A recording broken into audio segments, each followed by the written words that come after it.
இந்த ஊர் பேர் சொல்லுங்க. இட்டமொழி. இட்டமொழி. ஆமாம். இட்டமொழி நீ பேர் ஏன் வந்தது தெரியுமா? அது தெரியல ஐயா, எனக்கு அதில் உள்ள விவரம் தெரியல. இட்டமொழின்னு தெரியும், அவ்வளோதான். இட்டமொழி சொந்த ஊர் உங்களுக்கு தானே? இந்த ஊர் தான். அப்புறம் எப்படி தெரியாம போச்சு? இல்லை, தெரியலையே. ஏண்டா இதுக்கு முன்னால் நான் பல்லையே பார்த்து இல்லையா? இட்டமொழி நீ எப்படி பேர் வந்ததுன்னு தெரியுமா? அது தெரியாது, அது நீங்கள் தான் சொல்லணும். நாங்க எங்களுக்கு அந்த ஊர் உங்களுக்கு தான் தெரியுமா? நீ கேட்குறீங்களா? நீங்கள் தான் சொல்லணும். கண்ணசாமி, நீங்க இப்படி எல்லாம் பேசும்போது எனக்கு பயமா இருக்கு. இந்த ஊர் பேர் என்னது? இந்த ஊர் பேர் இட்டமொழி. இட்டமொழி பேர் எப்படி வந்தது? இட்டதெல்லாம் மொழி தான், அதனால தான் இட்டமொழின்னு வந்துச்சு. பழைய ஆட்கள் அப்படிதான் சொல்லிக்கிட்டு இருந்தாங்க. பேர் வைக்கலாம்னு சொல்லி பெரியவங்க பேசிட்டு இருந்திருக்காங்க. அப்ப இட்டதெல்லாம் மொழி தான் ஐயா, இட்டமொழி அப்படின்னு வச்சிருவோம். இட்டதெல்லாம் மொழி இட்டமொழி. இந்த தோணித்தலைய லோலாய் தாங்க முடியலப்பா.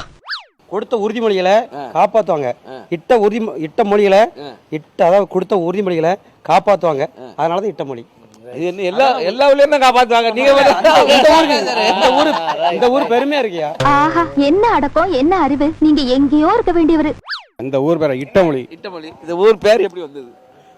ஊர் பேர் அந்த காலத்துல ஒரு பெரிய மனுஷன் இந்த ஊருக்கு நீங்க தான் பேர் வைக்கணும்னு சொல்லியிருக்காரு. சரி. அப்போ அது எப்படி சொன்னாரு? நீர் இட்ட மொழி இந்த ஊர் பேர் அப்படின்னா அந்த பேர் மடி மாறி. அவர் மண்டையில முடி இல்லாம இருக்கலாம், ஆனா மூளை இருக்கு. புத்திசாலி. இட்டமொழி அப்பெயர் வர காரணம் என்ன? திருநெல்வேலி மாவட்டம் நாங்குநேரி தாலுகாவில் உள்ள ஊரின் பெயர்தான் இட்டமொழி. இந்த ஊர் நாங்குநேரியில் இருந்து 23 கிலோமீட்டர் தொலைவிலும் திருநெல்வேலியில் இருந்து 41 கிலோமீட்டர் தொலைவிலும் உள்ளது. இனி இந்த ஊருக்கு ஏன் இட்டமொழி என பெயர் வந்தது என்று காண்போம். சாதி இரண்டொழிய வேறில்லை என்று பாடிய அவ்வை பாட்டி ஆண் பெண் என்பதை சாதியாக சொல்லி பிறருக்கு தர்மம் செய்யக்கூடியவர்கள், அதாவது இடுபவர் மேல் சாதி, பிறருக்கு எந்த உதவியையும் செய்யாதவர்கள் கீழ்சாதி என்பார். அதனையே அவர் இட்டார் பெரியோர், இடாதார் இழிகுலத்தோர் என்பார். இந்த ஊரில் தெய்வீக திருத்தலங்களுக்கு செல்லும் பக்தர்களுக்கு உணவு இடும் பெரியோர்கள் இருந்ததால் இந்த ஊர் இட்டமொழி என்று பெயர் பெற்றுள்ளது. ஆதாரபூர்வமான படக்காட்சியை பார்த்தா உண்மை தெரிஞ்சுக்கிட்டோம். திருநெல்வேலி மாவட்டத்தில் உள்ள இட்டமொழிக்கு ஏன் இந்த பெயர் வந்ததுன்னு. இட்டமொழியெல்லாம் இப்போ தமிழன் விட்டமொழி ஆகிவிட்டது. தமிழை பேசுவதில் இழப்பாக நினைக்கிறான் தமிழன். யார்? தமிழன். தமிழன் தன் தாய்மொழி பேசுவதை இழப்பமாக நினைக்கிறான், ஏளனமாக நினைக்கிறான்.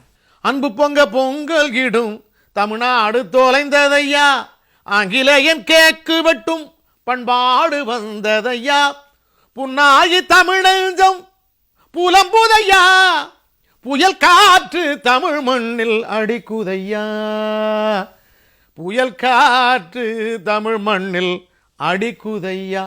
தமிழன் தாய் பெயரோ மம்மி, அவன் நாய் பெயரோ ஜிம்மி. பார்த்துங்க நீங்க. இதுக்கு மேலே என்ன சொல்றதுன்னா